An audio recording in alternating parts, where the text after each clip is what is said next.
Buon pomeriggio, benvenuti. Scusate questa piccola attesa, ma le procedure di ingresso sono un po' complicate. Mi scuso anche con i relatori che erano prontissimi, anzi in anticipo. Siamo arrivati a un momento importante di Vicino Lontano, il tradizionale focus geopolitico. Quanto mai necessario in questo momento. Geopolitica, la grande incertezza è il titolo dell'appuntamento, che si realizza in collaborazione con Istoria e con il sostegno di AMGA Energie e Servizi, che ringraziamo perché è con noi dalla prima edizione del nostro festival. Con noi una presenza sempre attesa, quella di Lucio Caracciolo, direttore di Limes. Ha fondato e dirige anche la scuola di geopolitica di Limes, insegna studi strategici alla LUISS e geopolitica all'Università San Raffaele. A dialogare con lui il direttore del Messaggero Veneto, Omar Monestier, che da gennaio, se non sbaglio la data, dirige anche il Piccolo di Trieste. Introdurrà questo appuntamento Guglielmo Cevolin, giurista dell'Università di Udine e membro del Comitato Scientifico di Vicino Lontano. Grazie, buon ascolto.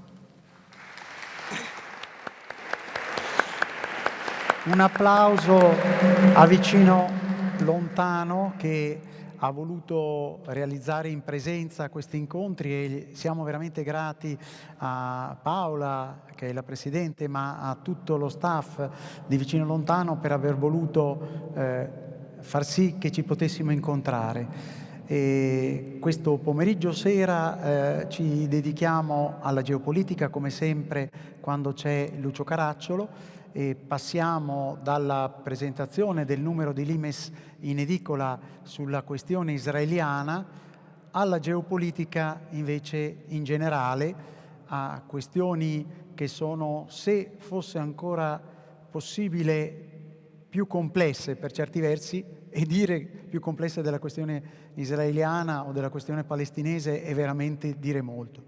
E questa sera Lucio Caracciolo ci introdurrà ovviamente nell'analisi della mappa di Caoslandia, che sarà la prima mappa generale, dopodiché passeremo alle frontiere soprattutto del Mediterraneo che ci riguardano e infine concluderemo un po' tendenzialmente sull'Italia e sostanzialmente sulla attuale situazione, sulla possibile strategia per l'Italia e quindi in questo modo un po' è la proposta di percorso per lo studio così della geopolitica, dell'incertezza che fa da padrone nella geopolitica.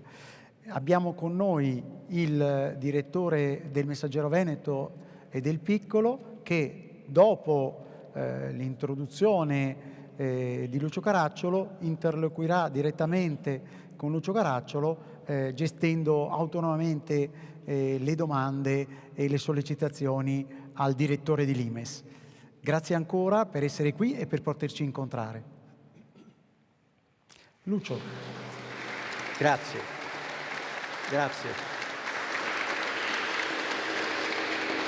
Grazie molte. Io non mi sono spostato, io qui sono a casa ormai da qualche anno, quindi vi ringrazio molto di questa opportunità, ringrazio gli amici di Amici Lontano, di Vicino Lontano e tutti voi della vostra presenza partecipata.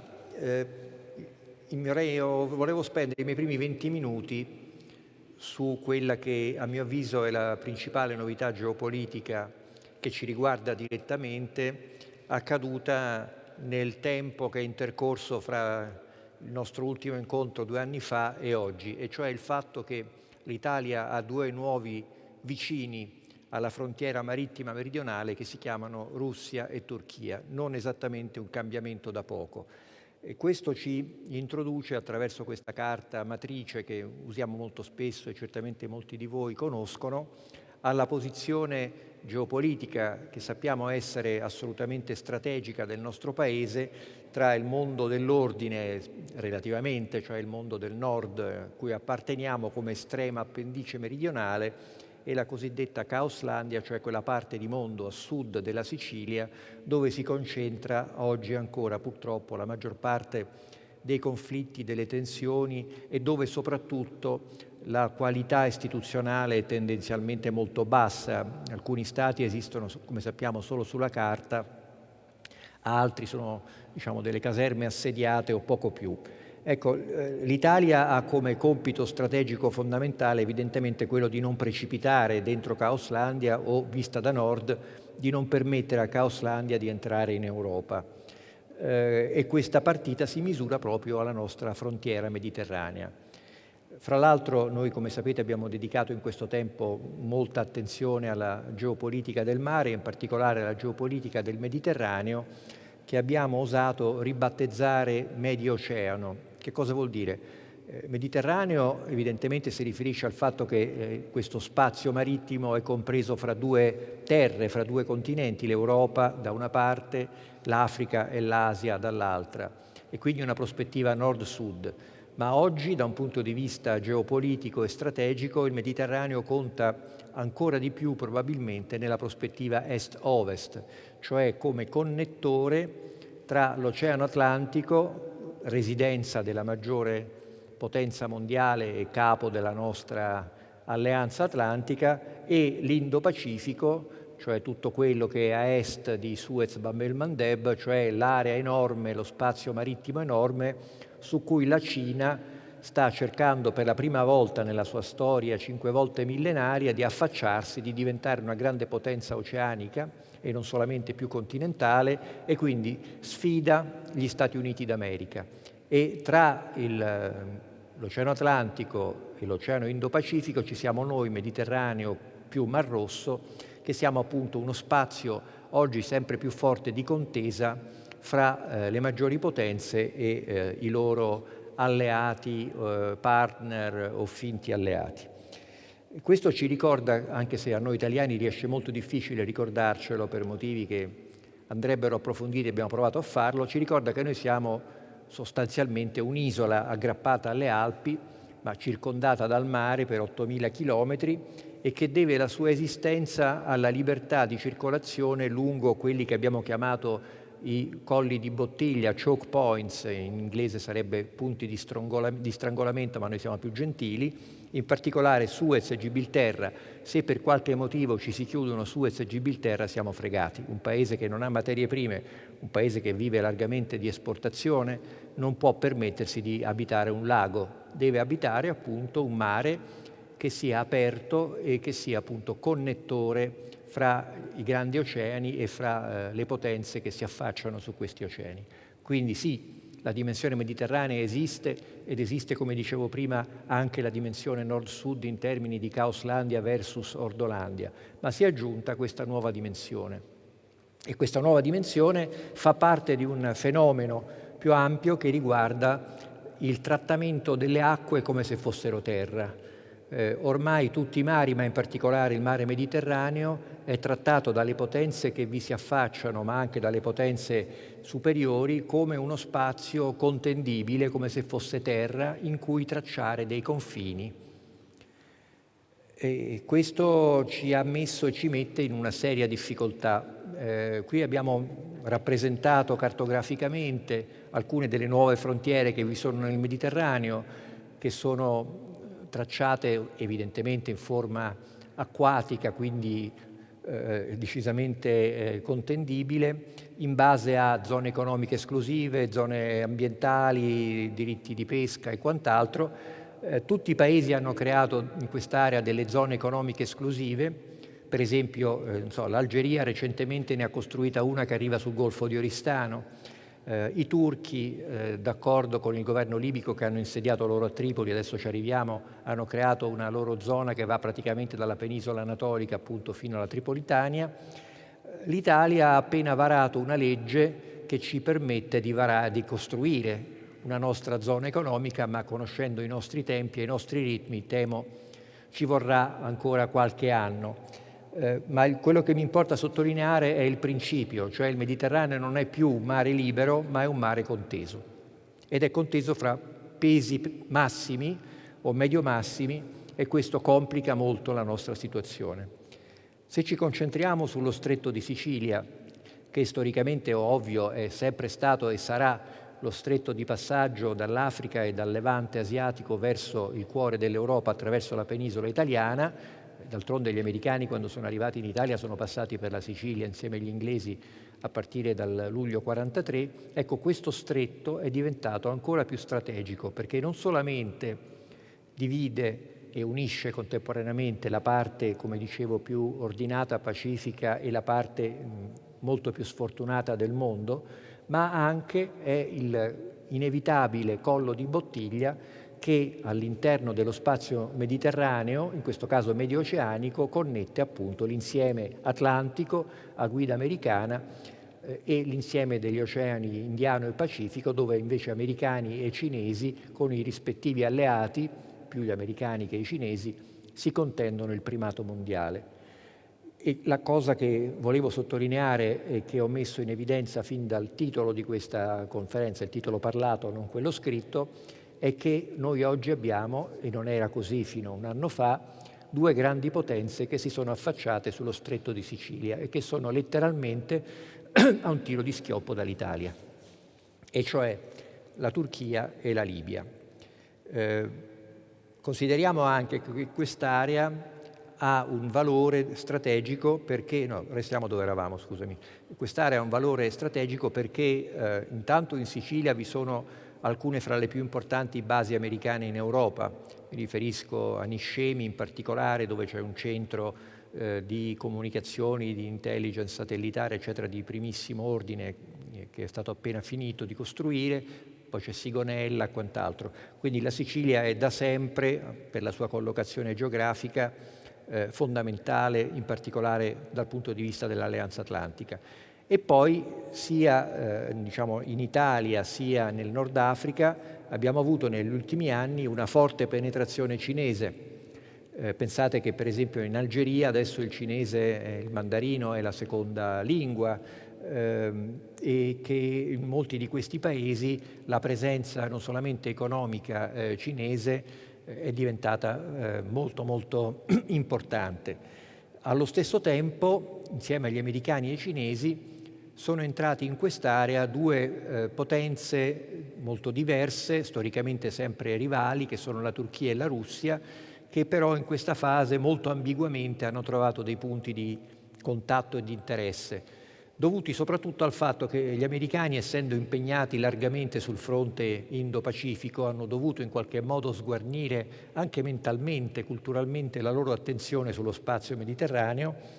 La famosa sesta flotta americana, che una volta era la flotta di punta degli Stati Uniti d'America durante la Guerra Fredda, oggi si compone più o meno di 4 navi che stanno a rota in Spagna. E quindi la presenza anche fisica, materiale, oltre che geopolitica, culturale degli Stati Uniti negli ultimi anni è molto più bassa rispetto a qualche tempo fa. E quando si apre un vuoto geopolitico c'è sempre qualcuno che cerca di riempirlo. E il paradosso di questa situazione è che a riempire questo vuoto, che è immediatamente a ridosso della frontiera italiana e permette il controllo della parte meridionale dello stretto, sono due paesi non esattamente né amici fra loro né amici degli americani in particolare, e cioè la Turchia e la Russia.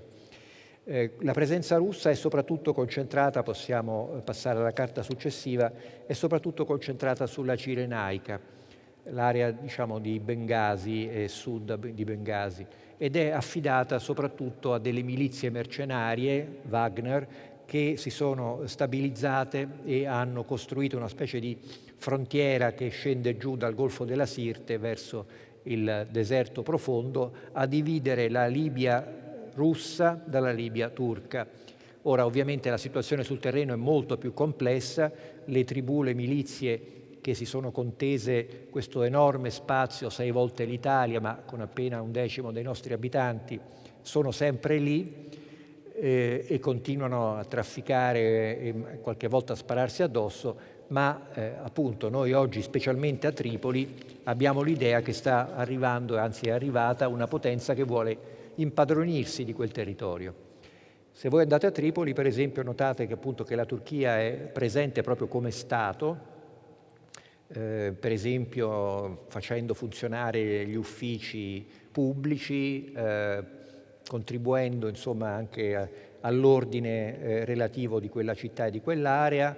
Appena sono arrivati i turchi hanno preso i 100 migliori giovanotti del luogo, se li sono portati in Turchia per formarli e rimandarli a Tripoli a fare la nuova classe dirigente. Hanno utilizzato per la loro operazione militare i jihadisti siriani, tagliagole che ai tempi della guerra siriana si erano esibiti su quel teatro, sono stati utilizzati questa volta dai turchi contro le milizie del generale Haftar, che con l'appoggio francese, russo, di alcuni paesi arabi cercava di prendere Tripoli. Insomma, i turchi sono lì per restare, quindi quello che l'Italia fece nel 1912, cioè prendersi Tripoli, è stato perfettamente rovesciato più o meno un secolo dopo. Noi contiamo praticamente quasi nulla e i turchi sono lì. La cosa, diciamo, tragicomica di questa vicenda è che l'Italia aveva in qualche modo battezzato il governetto che era insediato a Tripoli e ancora oggi, avendo cambiato presidente, sta lì, che ha un controllo molto relativo persino del suo ufficio, non voglio parlare del territorio, ma che aveva avuto la benedizione delle Nazioni Unite, parlo del governo di al-Serraj. E quando Tripoli era sotto assedio da parte delle milizie del generale Haftar, quel governo pseudotale ha chiesto aiuto a 7 paesi. Di questi 7 paesi 6 hanno risposto. 1 ha risposto sì, 5 hanno risposto no. L'Italia, che aveva messo Haftar, indovinate che ha fatto? Semplicemente non ha risposto. E evidentemente quello che ha risposto sì sono i turchi e quelli che hanno risposto no sono altri paesi, ma è abbastanza singolare il fatto di un paese che ha un interesse immediato alla stabilità e al relativo benessere della nostra frontiera meridionale si astenga nel momento in cui si deve fare qualcosa, in un senso o in un altro. Si può anche dire no, ma insomma bisogna dirlo. E quindi questo ci ha già fatto perdere quel poco di credibilità che stavamo accumulando.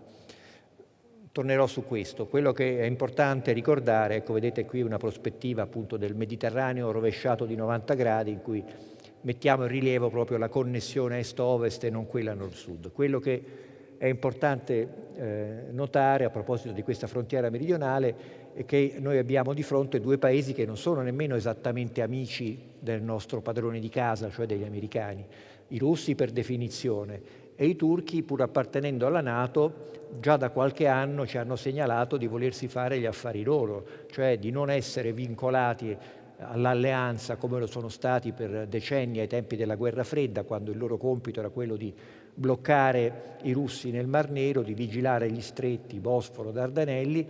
Adesso si sono riconciliati con il loro passato e quindi da grande impero che sono stati i turchi, vogliono tornare a qualche forma di grandezza.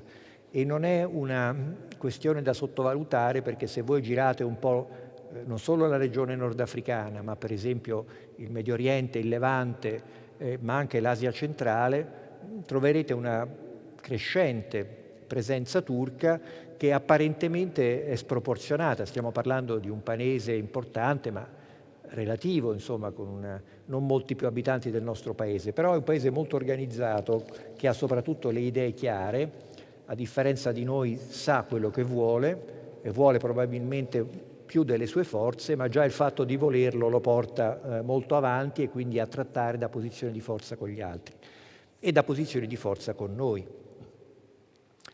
Che cosa vuol dire? Vuol dire che noi adesso, per esempio, se vogliamo controllare o contribuire a controllare la rotta centrale che, restiamo sempre su quella carta, Guglielmo, che dalla Libia e dal Nord Africa centrale porta sull'Italia, esatto, se noi vogliamo controllarla semplicemente dobbiamo chiamare Erdogan e lui ci dirà quanto costa questo controllo, come già sta facendo sulla frontiera invece con la Grecia, dove da tempo i tedeschi hanno deciso che bisognava pagare, remunerare Erdogan via Unione Europea, circa 6 miliardi hanno contrattato, per evitare appunto che 3 milioni di profughi siriani arrivassero in Germania. E questo evidentemente ci pone in una condizione di inferiorità. L'altro nostro nuovo vicino di casa sulla frontiera sud è la Russia, con cui noi abbiamo da sempre dei rapporti piuttosto speciali, con cui cerchiamo di mantenere questi rapporti speciali anche se gli americani non ne sono affatto entusiasti, e che evidentemente diventa un problema nel momento in cui i russi sono praticamente a un centinaio di chilometri dalle basi italiane degli Stati Uniti.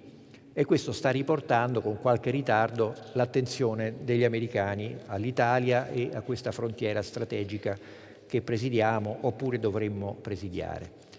In conclusione, volevo inquadrare questo tema l'ultima carta, nella nostra situazione complessiva dal punto di vista geopolitico, che è cambiata, specialmente nell'atteggiamento italiano, in seguito alla formazione del governo Draghi. Draghi sta lì non semplicemente per un moto proprio del Presidente della Repubblica, ma perché c'è stata una pressione internazionale sull'Italia guidata dagli Stati Uniti, molto inquietati, uso un termine gentile, dalla decisione italiana 2 anni fa di stipulare un memorandum d'intesa con la Cina, cioè col principale rivale degli Stati Uniti, pur essendo noi parte di un'alleanza di cui gli Stati Uniti sono capo. Ma questo non è semplicemente un classico giro di valzer italiano, dal punto di vista americano è stato qualcosa di molto preoccupante, che si unisce dal punto di vista della prospettiva americana al fatto che l'Italia è oggi il paese sistemico nell'ambito dell'Eurozona, cioè dal fatto che l'Italia tenga o non tenga, che faccia bancarotta oppure si risollevi, dipende non solamente il nostro destino, ma quello dell'intera Eurozona, e quindi per conseguenza in ogni caso di uno spazio molto più ampio, perché è evidente che se l'euro va a carte 48 la cosa non riguarda solamente l'Eurozona ma tutto il mondo, Stati Uniti compresi.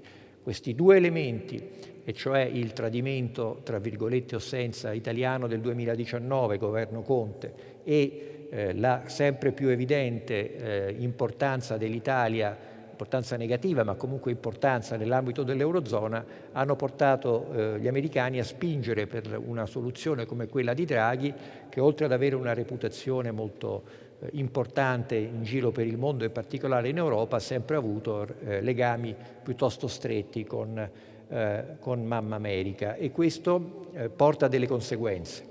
Per esempio che si è creato un legame evidentemente sempre più forte con Washington, che si vede dall'inasprimento dell'atteggiamento italiano nei confronti dei cinesi, Golden Power e dintorni, da una parte, e dall'altra anche al rafforzamento del rapporto con la Francia e invece più difficile con la Germania per quanto riguarda l'Eurozona.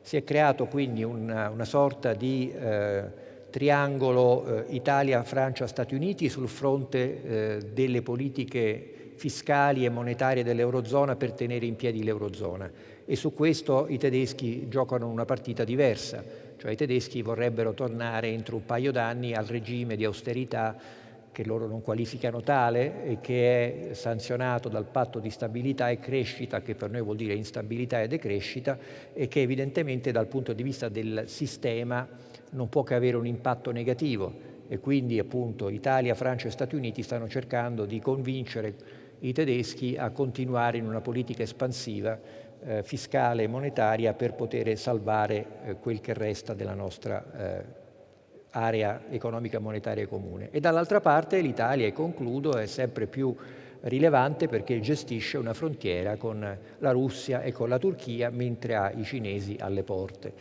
Quindi in una certa inconsapevolezza nostrana, essendo noi concentrati sugli aspetti più domestici della nostra vita quotidiana, siamo diventati un paese non solo appetibile, ma direi cardine, almeno in quest'area del mondo, per cui tutte le maggiori potenze, alcune in maniera più gentile, altre in maniera più minacciosa, stanno interessandosi del nostro paese, e quindi, concludendo, quello che non possiamo veramente più permetterci è di astenerci, cioè di non sapere quello che vogliamo.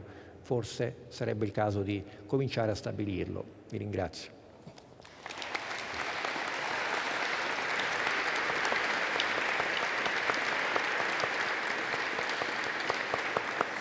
Grazie infinite a Lucio Caracciolo e adesso la parola al nostro direttore che gestirà la seconda parte interamente.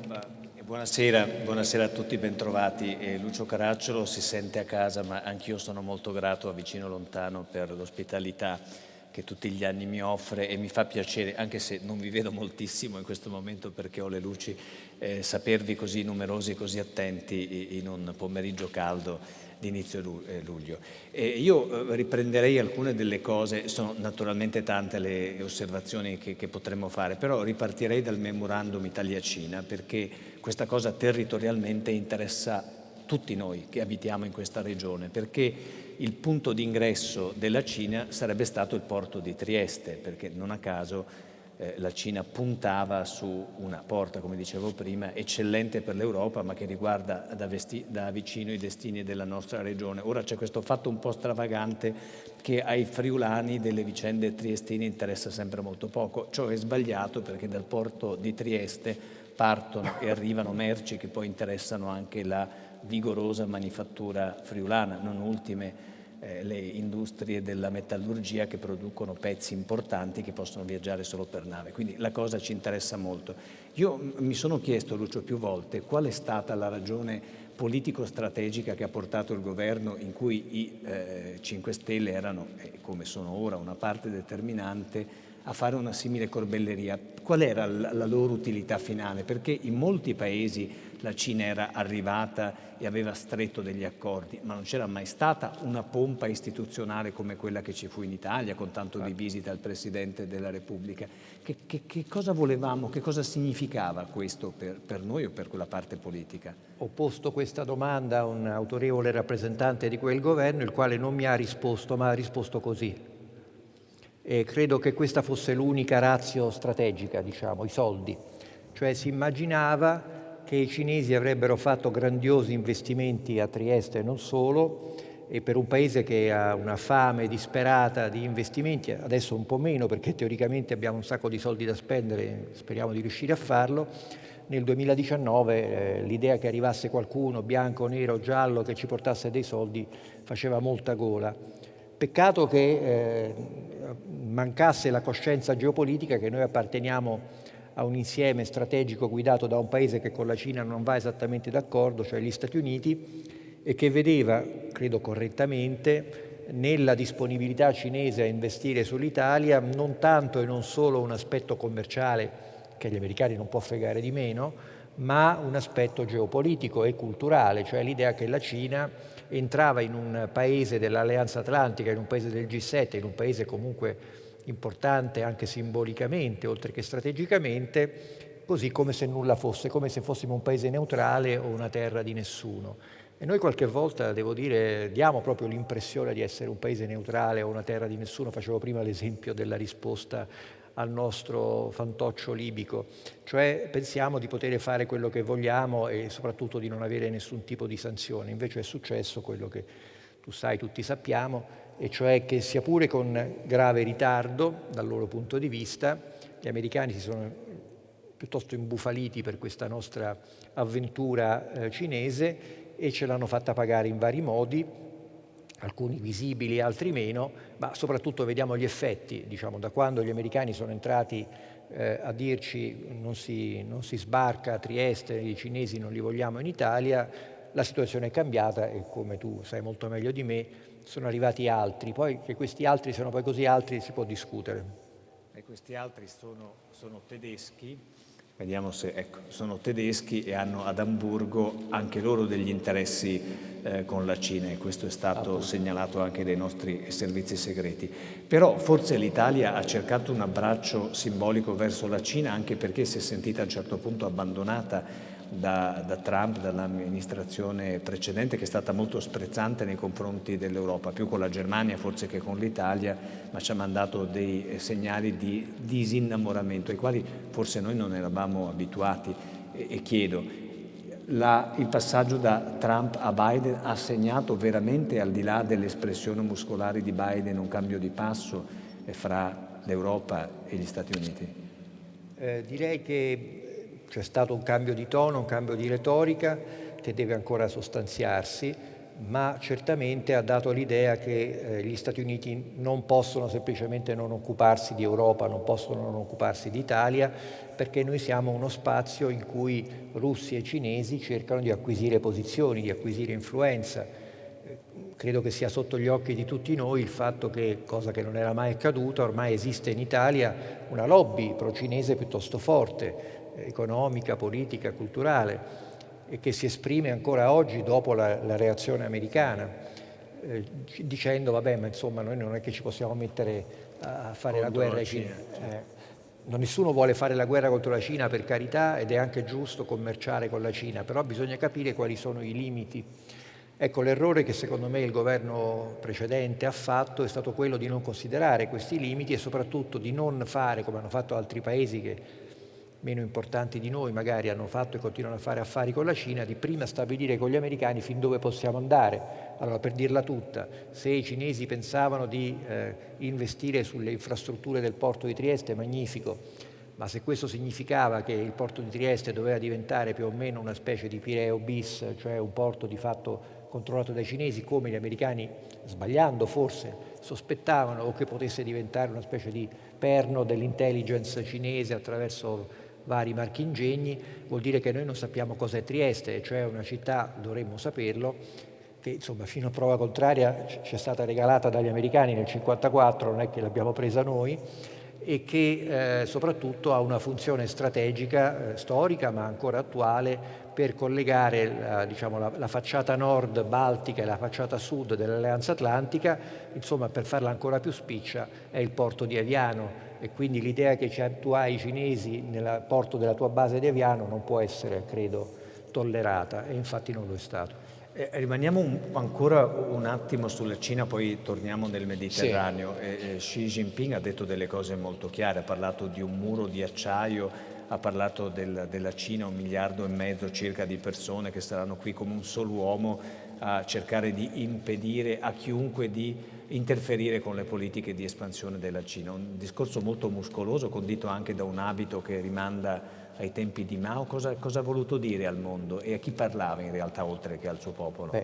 Evidentemente parlava innanzitutto al suo popolo con un tono ipernazionalista, cui i precedenti leader cinesi degli ultimi 30 anni non avevano aderito in un modo così esplicito. E poi era un avvertimento agli americani che la Cina comunque vuole continuare la sua marcia di ritorno, come la immaginano loro, all'impero che avevano una volta, perché per i cinesi la storia moderna si divide in due fasi, quella della loro grande ascesa fino alla metà dell'Ottocento, e poi con le guerre dell'oppio, il colonialismo britannico di altri paesi, persino noi siamo arrivati in Cina a prenderci una concessione a Tianjin, è cominciato il declino, e a partire da Mao e concludendo questo percorso con Xi Jinping, la Cina tornerà ad essere una potenza. Ma come tornerà ad essere una potenza? Prendendo il controllo dei suoi mari vicini. Quello che noi non possiamo fare, noi certamente non abbiamo la forza di prenderci il Mediterraneo, la Cina pensa di avere la forza di prendersi i suoi Mediterranei, il Mar Cinese meridionale, il Mar Cinese orientale, in particolare Taiwan, che è questa isola in mezzo al mare che i cinesi considerano una provincia ribelle e che invece sta diventando di fatto uno Stato indipendente con l'appoggio degli americani. Quindi, ancora una volta, c'è un evidente collegamento tra il Mediterraneo dell'Indo-Pacifico, di lì proprio del Pacifico, e il nostro Mediterraneo, perché si tratta dello sbocco o della partenza delle rotte che collegano la Cina, l'Asia, l'Estremo Oriente a noi. E quindi, per esempio, l'Italia sta considerando la possibilità di mandare un gruppo navale sostanzialmente all'imbocco del Mediterraneo asiatico, di quei mari di fronte alla Cina, per testimoniare agli americani che esistiamo anche noi e possiamo mettere un gettone in questa grande partita. Non ci siamo mai tirati indietro in realtà, perché il nostro contingente in Afghanistan è appena tornato a casa, si è rimasti lì tantissimo, quindi la prova di fedeltà in qualche modo agli Stati Uniti abbiamo continuato a darla o no? Sì, che sia stata recepita dagli americani ho qualche dubbio. Innanzitutto la guerra in Afghanistan è stata contemporaneamente una delle più atroci e una delle più stupide che siano state, a mio avviso, combattute dagli americani negli ultimi anni, e d'altronde diciamo, la ritirata non troppo gloriosa che hanno fatto e che stiamo facendo con loro lo conferma.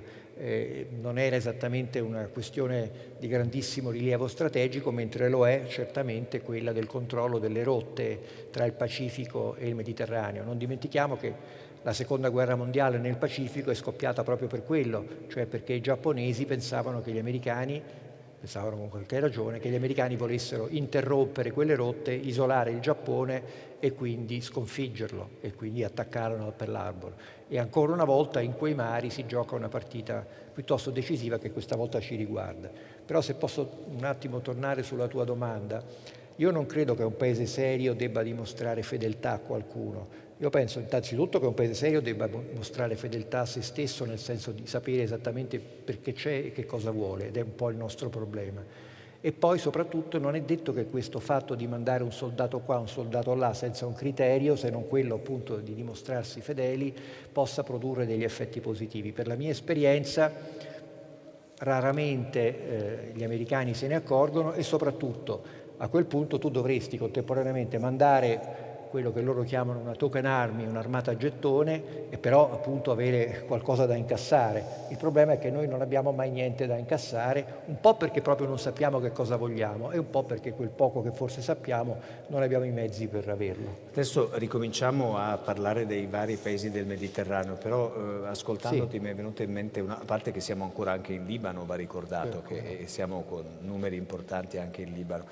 Ecco, io mi sono chiesto spesso come mai a fronte di tale apparente devozione o comunque di sostegno economico con le spese militari e le politiche americane, gli italiani non riescano a contare in partite per loro simboliche e decisive, come mi è venuto in mente guardando questo braccialetto di Giulio Regeni. No? Noi continuiamo ad essere sotto l'ala degli americani, ma non riusciamo a chiedere agli Stati Uniti di darci una mano a risolvere i nostri problemi con l'Egitto, perché va da sé che noi non ce la faremo mai da soli. Lì consegnarci i militari che hanno ucciso Giulio equivarrebbe a mettere in difficoltà serie la presidenza dell'Egitto. Com'è che gli americani non ci aiutano per esempio con l'Egitto, ma anche con altri paesi? Lasciamo stare la Libia, poi ci arriviamo. Sì. Allora, facciamo finta che io sono americano. Che cosa posso volere da un paese che sta lì? Allora, innanzitutto le basi. Cioè, l'Italia ha una posizione naturale che ne fa una piattaforma logistica formidabile di connessione fra l'Europa, l'Africa e l'Asia. E quindi le basi italiane, non a caso, sono sempre lì e gli americani sono sempre qui, perché semplicemente servono per una potenza superiore che vuole controllare una regione strategica del mondo. Anzi, a mio avviso, la regione che ancora oggi è la regione più strategica del mondo. Noi questo italiani l'abbiamo dimenticato. Fra l'altro, noi abbiamo degli accordi sulle basi con gli americani di cui non abbiamo contezza, perché sono accordi segreti, accordi fatti negli anni 50 del secolo scorso, che sono lì e che sicuramente una decina di persone in Italia e negli Stati Uniti conoscono, punto. Quindi le basi è la prima cosa. Una volta che c'hai le basi, tutto il resto viene di conseguenza. Poi l'Italia ha un grave difetto, oppure può essere anche un vantaggio dal punto di vista americano, è che ha delle forze armate ma non le usa. Cioè, voglio dire, le esibisce, che è una cosa diversa. E che vuol dire? Vuol dire che noi mandiamo dei soldati che generalmente quando arrivano in un teatro un po' complicato dove si spara stanno in caserma, non è che vanno a fare... Noi facciamo azioni di pace, come dice il nostro Parlamento ogni volta che ce le manda. Chiamiamole azioni di pace, ma fare azioni di pace stando chiusi in caserma mentre tutto intorno si spara e poi magari ti arriva un razzo addosso, non saprei come definirla. Comunque il punto è che, per esempio, restando al Mediterraneo, i turchi ci sparano addosso a mitraglia senza nessun tipo di reazione da parte nostra, perché sanno che lo possono fare. Noi sappiamo che per una serie di vincoli, forse direi prima ancora che politici, culturali, siamo in una condizione di inferiorità rispetto a paesi magari anche non particolarmente potenti, ma che hanno un uso un po' più disinvolto della forza, e questo evidentemente ci rende meno interessanti agli americani, o forse più interessanti perché sanno che comunque noi non possiamo provocare magari dei problemi, come magari dei paesi alleati dell'America ogni tanto provocano gli americani per le loro avventure. Proviamo a risalire il Mediterraneo, allora partiamo dall'Egitto, visto Sì. che già c'eravamo, perché anche lì stanno cambiando molte cose.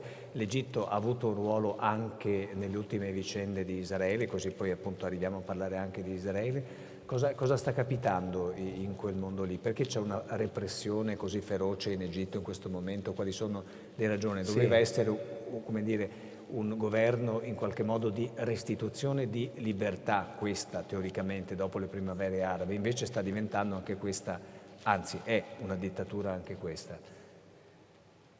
L'Egitto, come buona parte dei paesi di quella regione, è un paese dominato dai militari, cioè i militari non sono solamente militari, sono capi politici, capi economici. Gran parte dell'economia egiziana è strettamente controllata dai militari. Il presidente egiziano, come sapete, è un generale, non è il primo della serie, lo era Mubarak e tutti gli altri precedenti.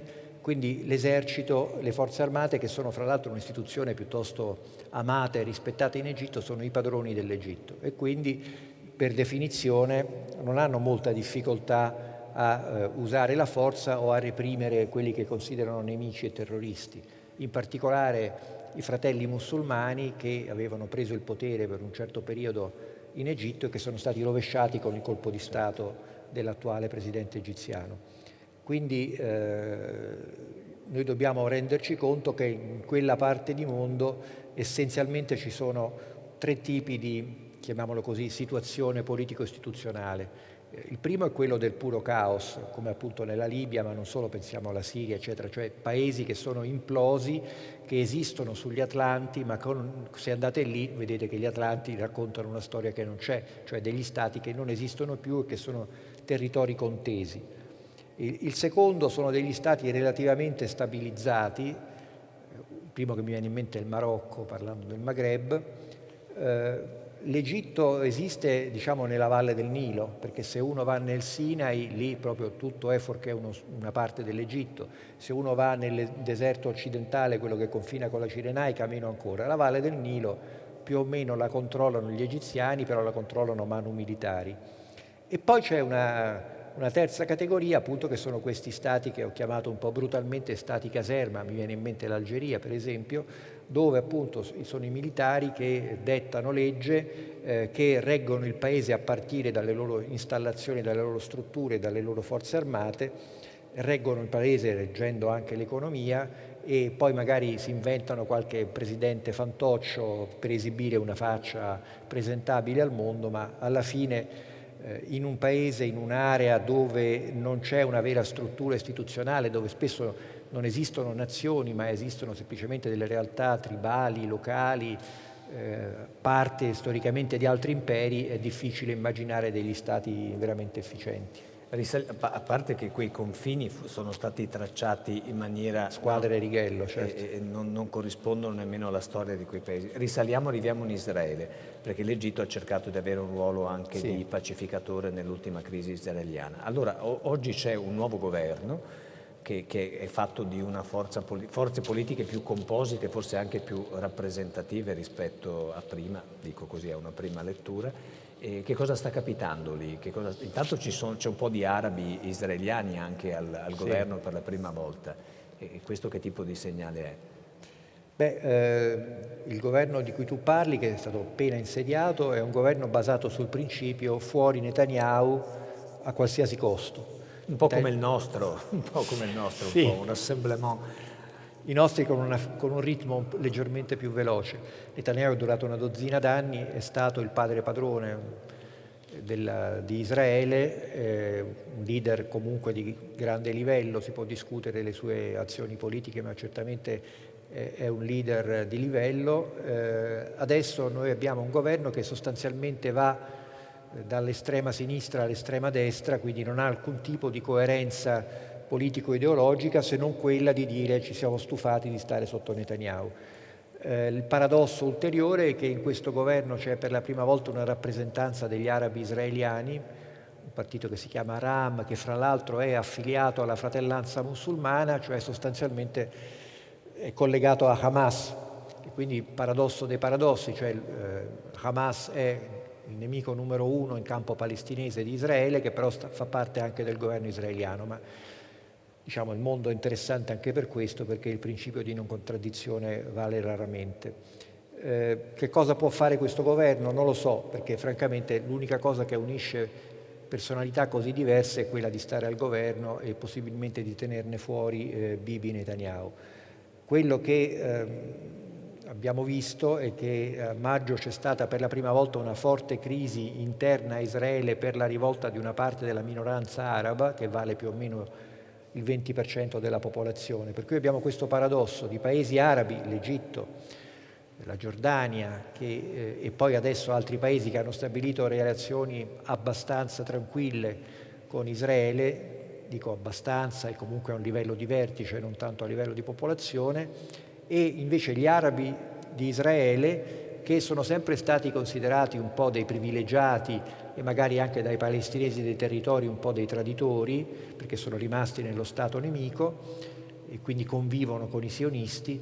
Ecco, questi arabi si sono ribellati a Gerusalemme Est, all'Od, in altre città miste, cioè in città israeliane dove convivono maggioranze ebraiche e minoranze arabe, o addirittura maggioranze arabe e minoranze ebraiche.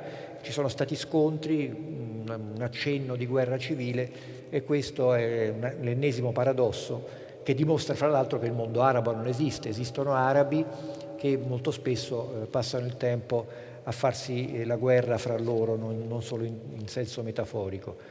Comunque l'Egitto, facevi bene direttore a ricordarlo, perché è un paese assolutamente chiave, non fosse che per il controllo del canale di Suez, per quello che dicevamo prima. Abbiamo visto, sì, abbiamo visto quando si è incastrata la nave. Questione palestinese, l'Italia è molto sensibile, una parte della sinistra italiana e anche della stampa italiana è molto sensibile più alla questione palestinese che alle ragioni israeliane. Lo si è visto anche nei resoconti delle ultime violenze in quel paese. Si ha però la sensazione che una parte del mondo arabo si sia un po' stufata di tutelare la questione palestinese, soprattutto di quella che fa capo alla striscia di Gaza, perché poi ci sono due realtà palestinesi, una che sta più a sud, al confine con l'Egitto, sì, e un'altra forse, vorrei dire, più integrata, insomma comunque meno problematica, diciamo così. Sì. È vero o no che una parte del mondo arabo vuole risolvere la questione palestinese, e se sì, in che maniera? Come pensi possa evolvere?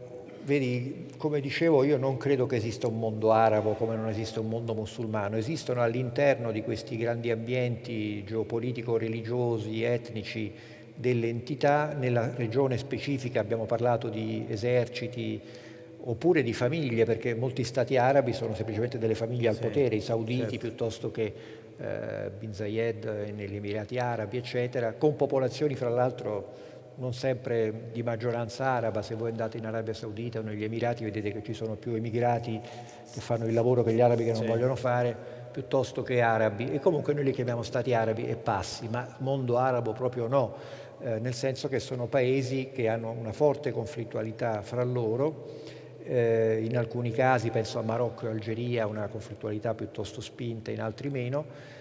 E comunque, per quanto riguarda la questione palestinese, non dobbiamo mai dimenticare che i palestinesi sono stati sostanzialmente emarginati da subito dagli altri paesi arabi, perché nel 48-49 l'intervento di alcuni paesi arabi per stroncare Israele è stato un intervento abbastanza fasullo, insomma non hanno veramente fatto una guerra vera e propria, poi figuriamoci per i palestinesi.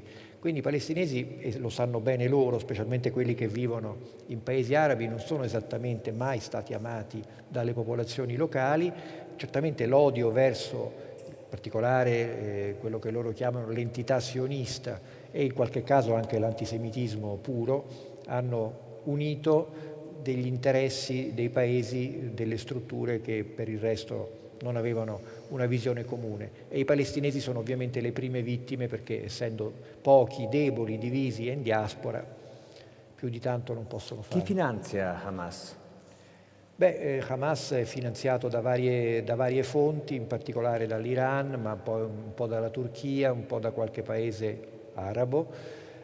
Inizialmente anche Israele aiutò Hamas, o quantomeno tollerò Hamas, perché ha visto in Hamas, parliamo della fine del secolo scorso, soprattutto un fattore di disturbo in campo palestinese, cioè erano contro Arafat, che consideravano un mollacchione e soprattutto un laico, cosa che fra l'altro non era, ma questo è secondario, e quindi dal punto di vista dello Stato ebraico, insomma, il nemico del mio nemico è amico mio, anche se siamo su due mondi diversi.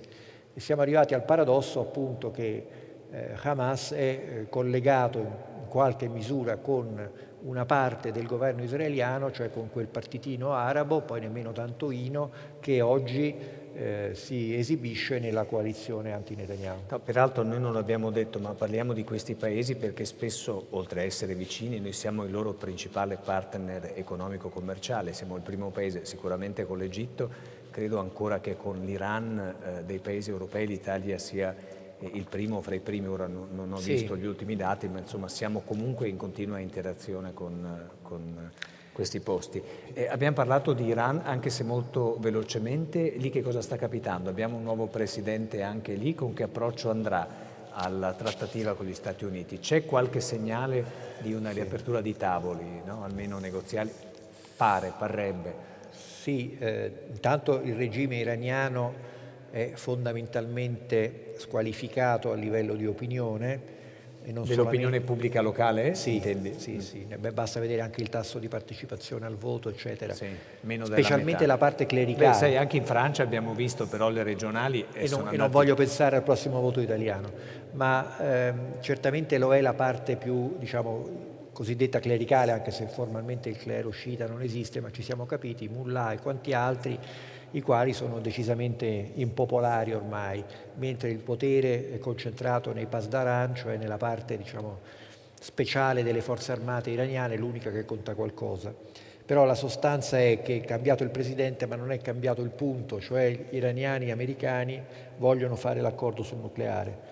Gli americani perché vogliono il più possibile non occuparsi di Medio Oriente per i prossimi decenni, perché hanno già dato, con risultati peraltro disastrosi, e gli iraniani perché hanno bisogno di uscire da questo regime di sanzioni che li sta strangolando. Sì. Se posso dire la mia opinione, non mi stupirei se questa cosa però, una volta firmato l'accordo sul nucleare, fra qualche anno scopriamo che gli iraniani la bomba se la sono fatta lo stessa, però questo... Che era quello che diceva Trump quando ha rotto l'accordo, se più o meno diceva insomma questo. Ma no, ma molto semplicemente l'Iran sa molto bene che senza bomba atomica può diventare da un momento all'altro un bersaglio americano. Con la bomba atomica è un po' più difficile.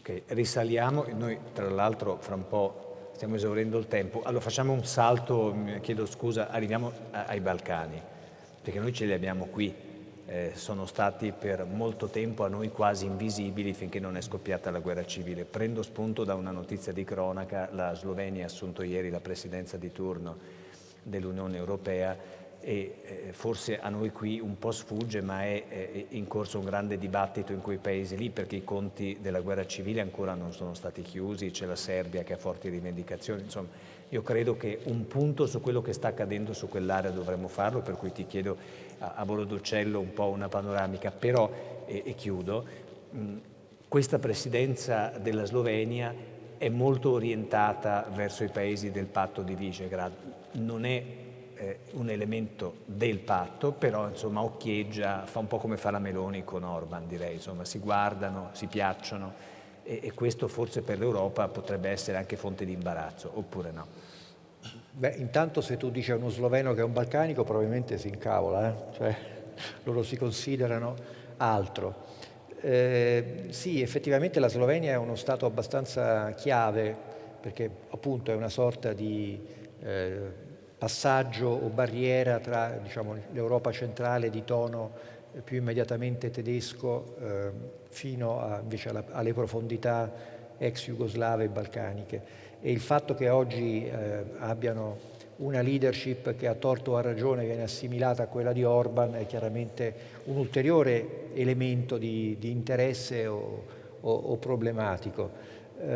Credo che, parlando di Balcani in senso proprio, quindi allargando lo sguardo anche alla Croazia, ecco un altro Stato che non esiste, la Bosnia-Herzegovina, alla Serbia, al Montenegro, al Kosovo e quanto altro, sono in una fase di fine della sedazione, cioè noi abbiamo sedato questi paesi, cioè noi, gli americani, hanno sedato con la guerra del Kosovo, prima con quella in Bosnia, con i bombardamenti americani ancora un po' prima, hanno sedato una regione che comunque ha un potenziale conflittuale e storico praticamente inestinguibile. Infatti si dice balcanizzazione proprio per spiegare come ci sono questi stati che si spaccano, si ricompongono, e quindi temo che avremo ancora a che fare con questi paesi.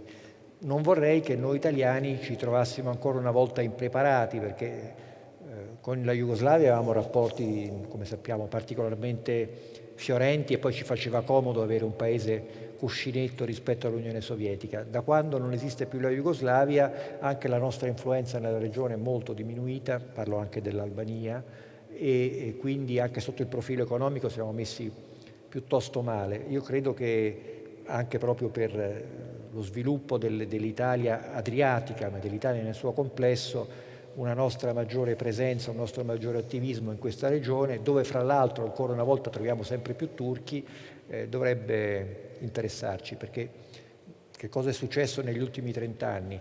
È successo che noi avevamo delle frontiere stabili, sull'Adriatico la frontiera jugoslava, e nella parte meridionale del Mediterraneo avevamo dei dittatori più o meno amici come Ben Ali in Tunisia e Gheddafi in Libia.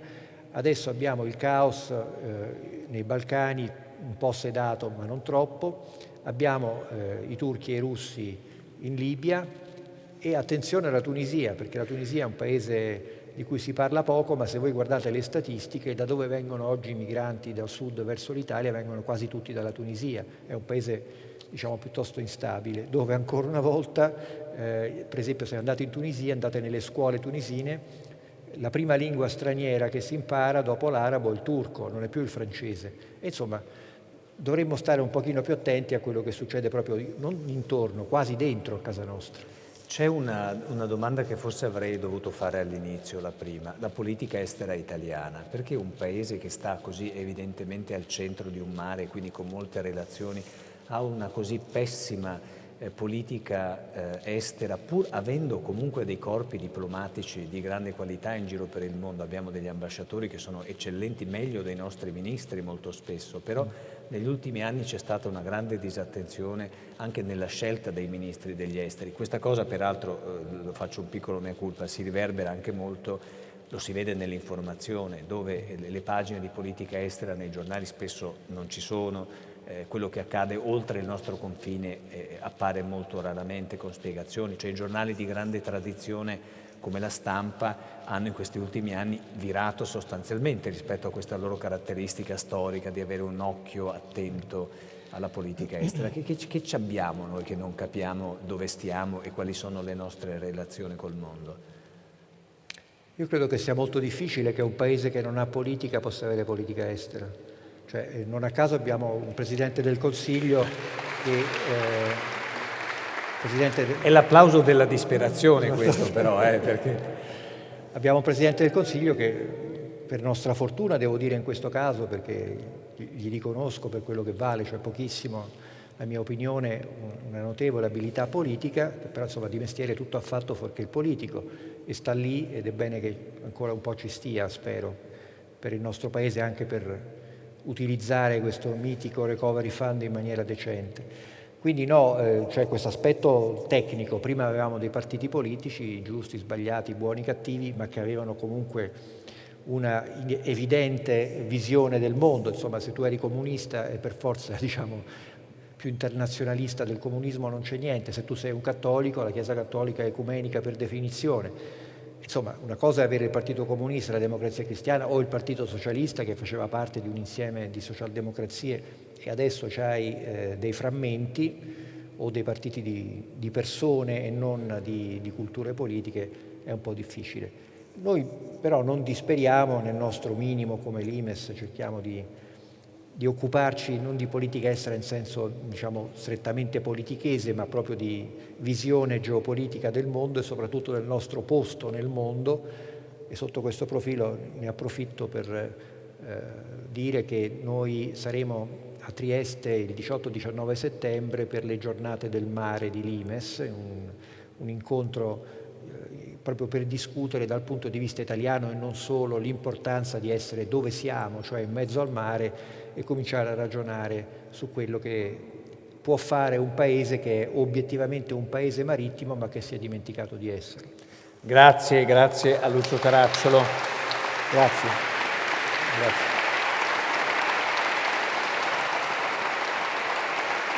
Professore, io vi restituisco.